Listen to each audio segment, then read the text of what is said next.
Hey everyone, today I'm going to show you how to clear Microsoft Teams cache on Windows 11. Without any further ado, let's get started. First, power on your system unit and wait for your Windows 11 computer to fully load.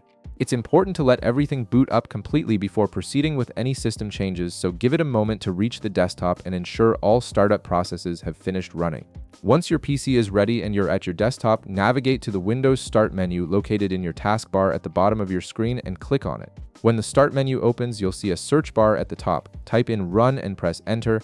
This will open a dialog box that serves as a quick command tool for accessing various system locations. In the Run dialog box, you'll see a text field where you can type commands, enter %, local app data, %, and press Enter.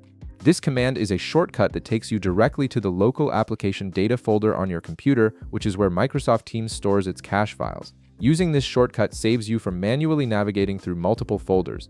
Once the folder window opens, look for and open the Packages folder. This folder contains data for various applications installed on your system. Now, scroll down through the list of folders until you find the one labeled MS Teams. This is where all of Microsoft Teams data is stored on your computer. Open the MS Teams folder and inside you'll see several subfolders. Locate and open the Local Cache folder. This is where temporary files and cached data are kept. Next, open the Microsoft folder within this directory. Finally, you'll see another MS Teams folder. Open this one as well. You're now in the folder that contains all of Microsoft Teams cache files. These are temporary files that can sometimes cause performance issues or glitches if they become corrupted or outdated.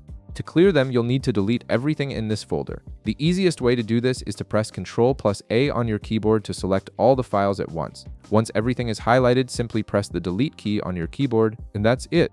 You've successfully cleared the Microsoft Teams cache on your Windows 11 computer. This process helps resolve common issues like slow performance, sync problems, or login difficulties. If this video helped you out, be sure to leave a like, subscribe, and I'll see you in the next one.